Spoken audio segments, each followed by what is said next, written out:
All right, YouTube. This Detroit's HPTV coming to you out of Detroit, back with another video. We got to talk about the DC takeover that Donald Trump is doing with the National Guard. Now, you have so many mixed feelings about it. You have people who are actually in the communities that welcome the National Guard because their cities have become war zones. They don't feel safe. Older people are not safe. The children are not safe. And the communities are disastrous. Now, you have Al Sharpton and people on the left saying that Donald Trump is targeting black mayors in black cities. Is he really, though? You know, you got Al Sharpton. I'm going to show you his clip. He's saying that it's racially motivated. I don't know about that because when you look at the fact that the DC police have just been found out that they've been fudging the numbers on crime to make crime like it's going down, but the people actually live in DC see that it's not. It's just like here in Detroit. In Detroit, young people losing their lives almost every day. Almost every day. 2 and 3 people at a time. Do you know how many mass shootings it was just in Chicago? Mass shootings. Chicago had 23 people shot in one day. In one city, 23 people shot. Now, we got to deal with the fact that in our communities, we have no control or influence over the youth. The young people are motivated by social media, the music, drill culture, and a lot of things that are destructive to our community. You have people who are drill rappers that actually go out and take somebody's life and make a song about it. At what point do you say that you want these things to stop? Are you too prideful to ask for help in controlling your children? And you have a lot of these women on the left that's saying that, you know, Trump is targeting black people, but their children are targeting each other.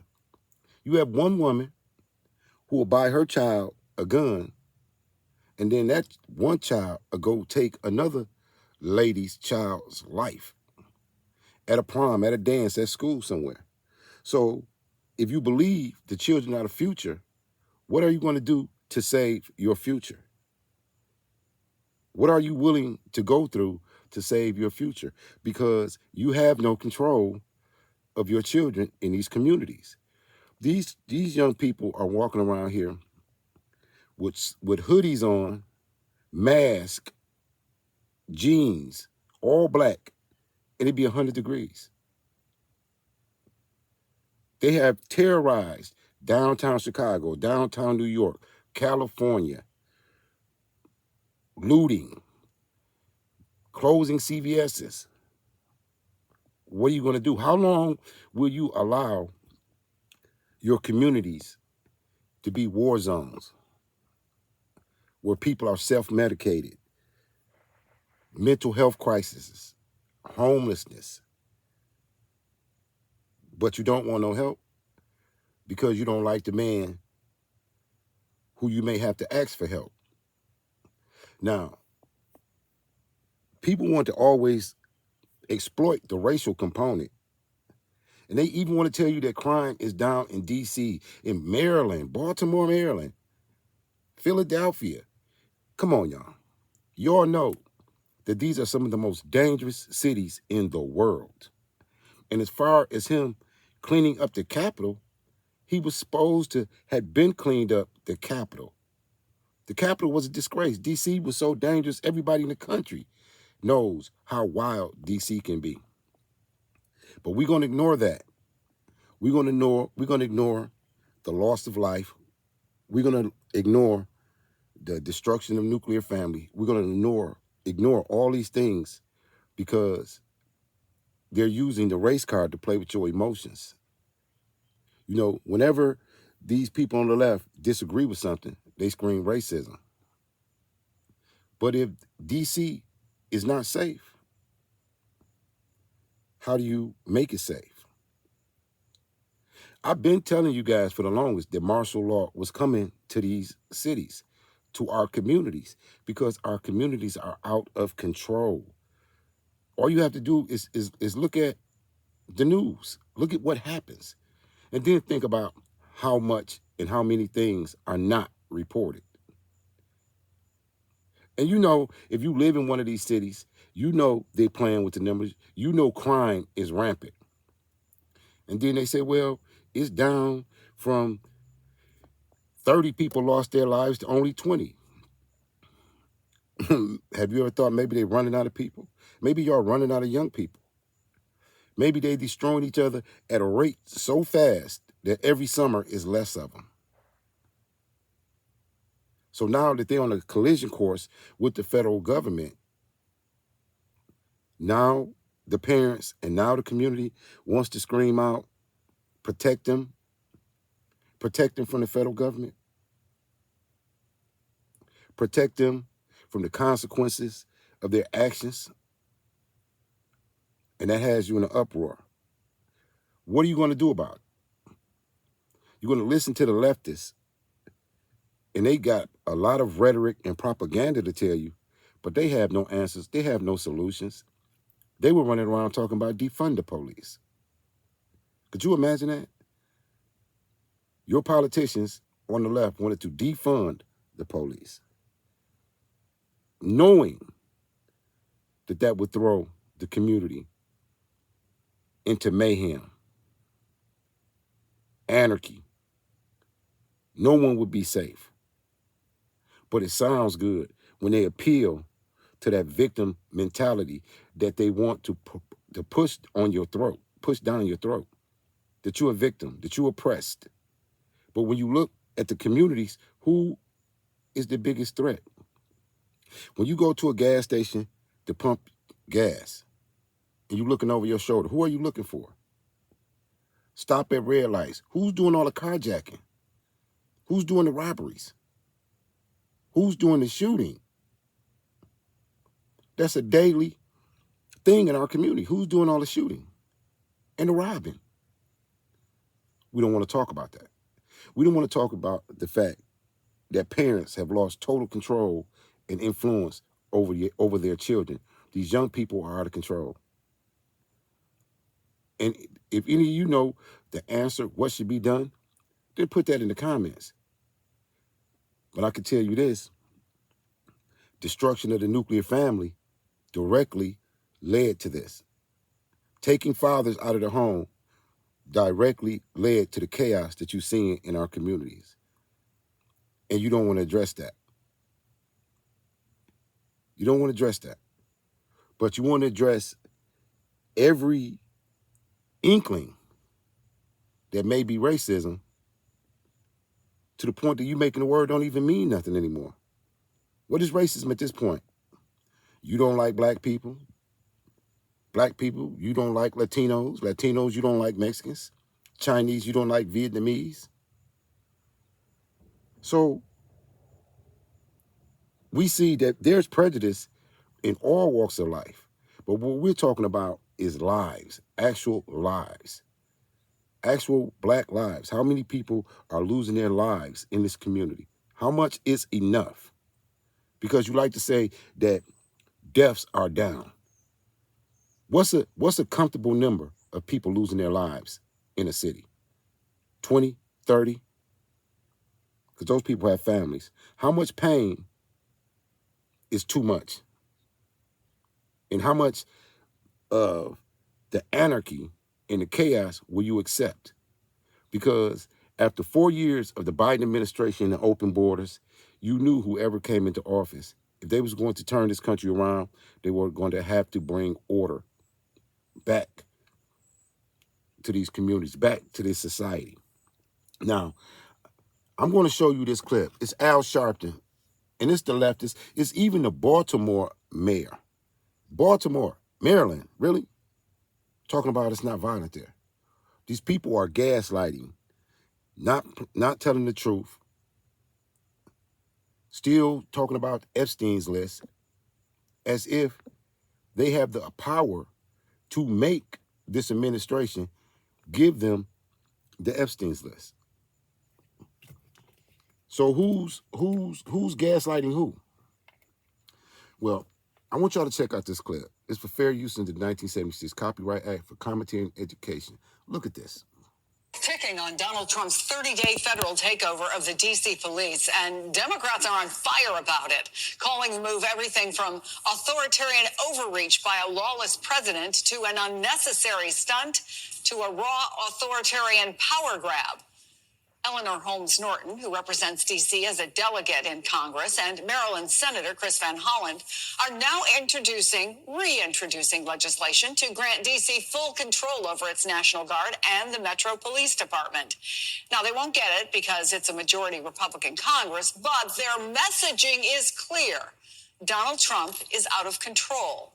And if you look at the 5 cities he called out directly at his press conference yesterday, all are majority cities. And then just last hour, here's the mayor of Baltimore on this program. Now, before the mayor of Baltimore get on there, did you see the cities? Los Angeles, Chicago, Baltimore. Think about these cities. We know for a fact that Chicago had more people unalived in this country. It's the unalived capital. We know what goes on in our own community. And we're going to let these politicians gaslight us and tell us that everything is okay and that the National Guard or the federal government helping in these communities is going to hurt you, while they leave you at the mercy of these criminals and these people that's taking over our communities. But the whole time, they've been out defending illegal immigrants. They have been doing nothing for their constituents and their communities that they're supposed to represent. Now listen to the Baltimore mayor. Every single city that he called out yesterday has a black mayor. If anybody thinks that's a coincidence, you're wrong. We know that folks, when they look and see black mayors around the country are actually winning on the issues that they want to talk about, or how high violence is in these black-led cities. But when you look, we're having the success of historic lows under black leadership, black mayor leadership across the country. And that should be something that should be up. Everybody knows that's a lie. Everybody knows this is a lie. Everybody knows that these mayors, these black mayors, have been paid and bought for politicians and have directly been selling out their communities and their constituents. This is Baltimore's mayor. How many of you out there know how dangerous Baltimore, Maryland is? And Philadelphia. Do y'all really know? Do y'all even know, if you're from Detroit, how dangerous is Detroit? And how long would you like to live under this type of threat and this type of danger? While this is a young black mayor, and he's Baltimore's mayor. But he's gaslighting, and he's toying the Democratic company line. Listen some more. Lifted. We should be helping those mayors expand that success, not trying to degrade them simply because they're not in your party. Joining us now is Reverend Al Sharpton, National Action Network president and host of MSNBC's Politics Nation. Michael Hardaway is former communications director and spokesman for Congressman Hakeem Jeffries. So, Michael, is the message you're hearing the Democrats are not going to take this sitting down? Power concedes nothing without action, is what Frederick Douglass said, and that's what Democrats are doing. They refuse to allow this to happen. The reality is that if Democrats lie down and let Republicans steal these seats in Texas, that is only the first step in many. They will do that in other states, and that is their way to try to hold the majority in the House, which is only centered on Donald Trump avoiding accountability for his litany of illegal acts during this presidency. And so Democrats have to fight here. They're doing the right thing. Leader Jeffries and Mr. Schumer are doing the right thing by leading that fight, and they should continue that. So, Rev, one man in Washington, D.C. told our colleagues that he does not feel safe calling it home anymore, especially after President Trump's announcement. Take a listen. You don't need a second job. You just need to learn how to talk to AI. Let's be real. Most people over 40 use. It just feels like a microscope is now on like black people. And listening to the press conference on my way over here, every city that he named, Chicago, Oakland, Baltimore, which by the way, Baltimore's crime is down 50%. All of them are black cities. So it just feels not only like a target on DC's back, but also mine as a black man in DC. It's just, it doesn't feel like home anymore. I was just texting my mom and my girlfriend like, I think it may be time to like move out of DC because for one, I'm not wanted, and two, it's not safe, and I kind of was left speechless because it's just, this isn't home anymore. It doesn't feel like home anymore. Donald Trump, Rev, says he's actually making Washington, D.C. safer. Is that what's happening? Well, first of all, Donald Trump was sat in the White House several hours during January 6th while his followers were beating police officers, Capitol Police, and others, and never picked up the phone or picked up his Twitter and told them to stop. And when he finally did, it was almost at the end of the day. And to add insult to injury, when he got back in office, he pardoned people who'd been convicted of felony acts on January 6th. So now all of a sudden he wants to bring order to Washington. So you've got to deal with his record. His record is that if people are violent and disobey the law and assault law enforcement and are supportive of him, that's fine. But on some others that he claims are out of control, because the data says that crime and violent crime has gone down in Washington, he's going to send out the National Guard. Well, why didn't he send it out January 6th? So this is clear politics. It's aimed at black mayors. It's aimed at also trying to take the Epstein case and the files off the front page. And it's drama that is at the expense of people. And it's sad. We're going to end up with stop and frisk in D.C. He will take it to other cities while they, at the same time, try to rob people of their proper districts according to the census in Texas, and will do it other places. So the rules don't matter anymore. You don't wait on the census. When you listen to Al Sharpton and his double talk, and Al Sharpton knows how dangerous D.C. is, New York, and these cities. Al Sharpton is such a sellout that he will stand in the way of any help or upward mobility that the black community could make, just so he could stand out front as a so-called leader. He knows he's not telling the truth. He knows how dangerous our communities are. He knows this. But he still wants to racialize it. But how long will we allow things to go the way they're going in our communities? It's not getting any better. These young people don't care about going to jail. They don't care about taking other people's lives. They do things on cameras at this point. They know it's cameras everywhere, and they still commit crime. They still carjack. They still rob. They still take people's lives.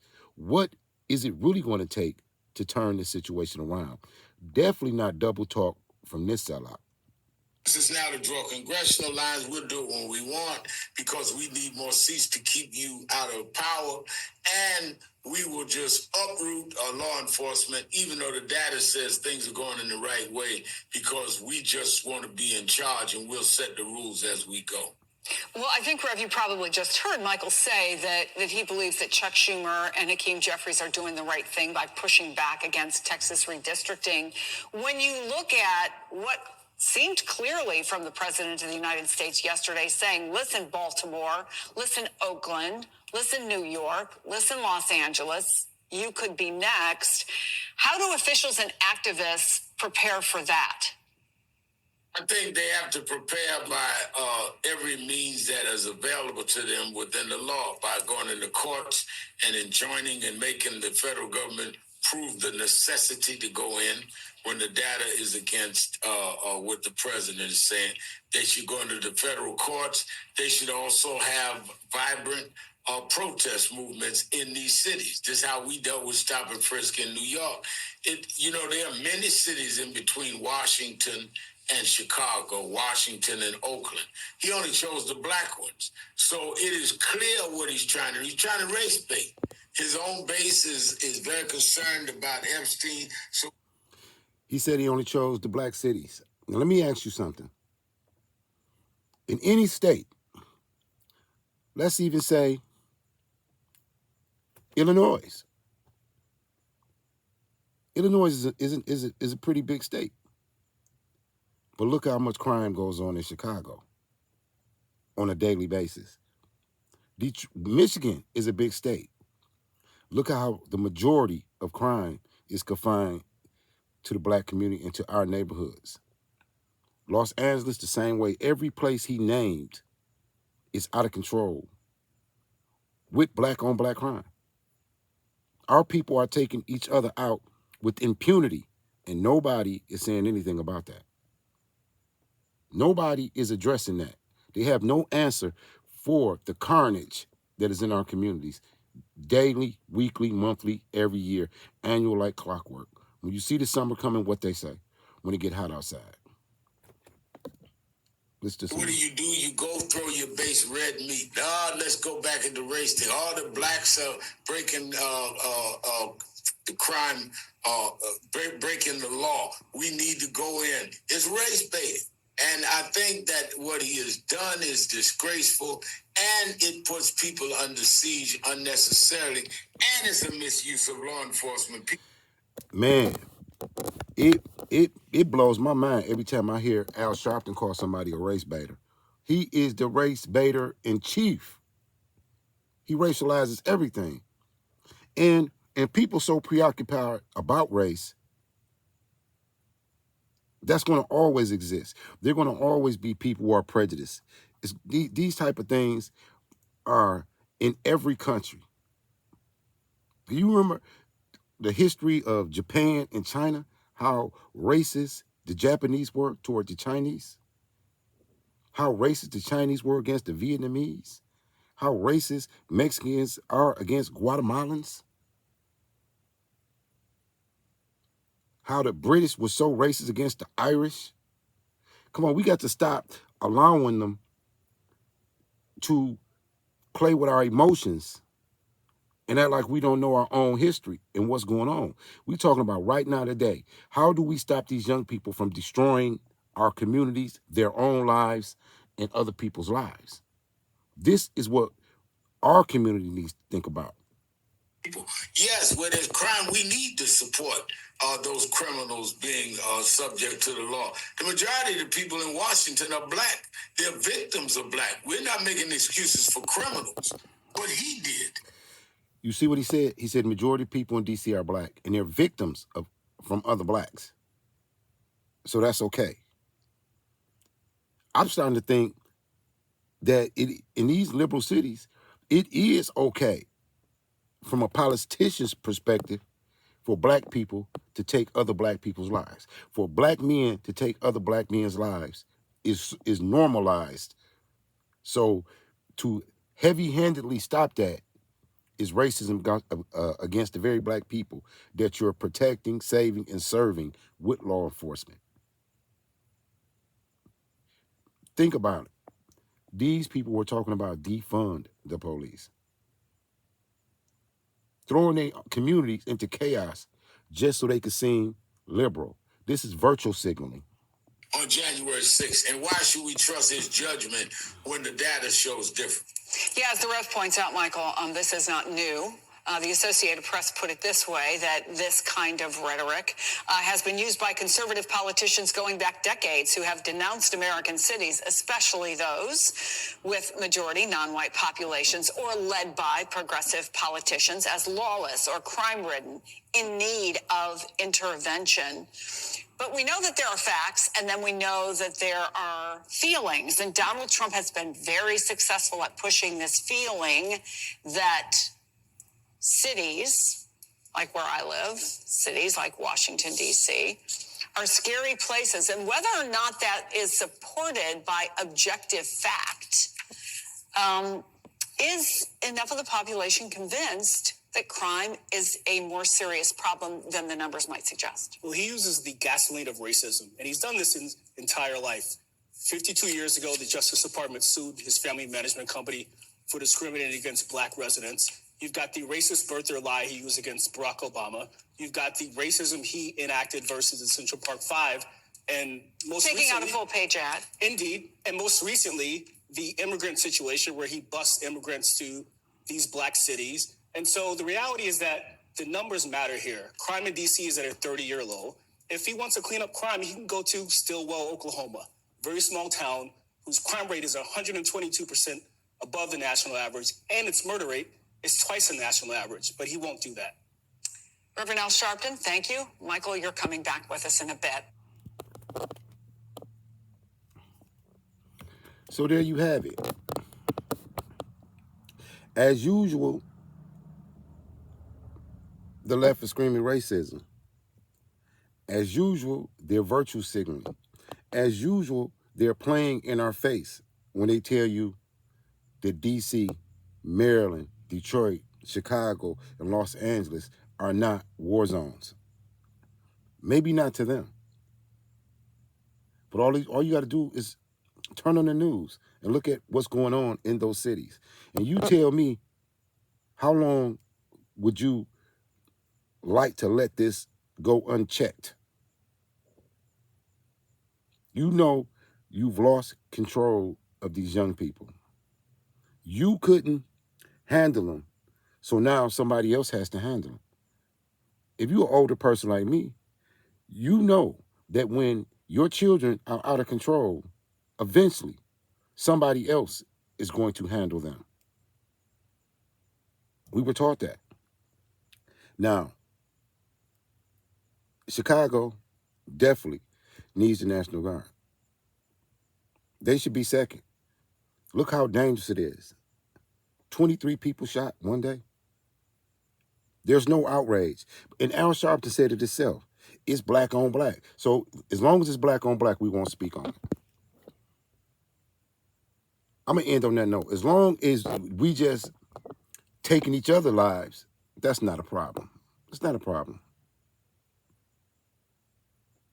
That can go on. That's the norm. Well, that's all I have on this topic this morning. So I'm signing to you out of Detroit, Detroit's HPTV. Like, share, subscribe, support the channel. Keep your head on the swivel, and as always, salute to all patriots. Peace.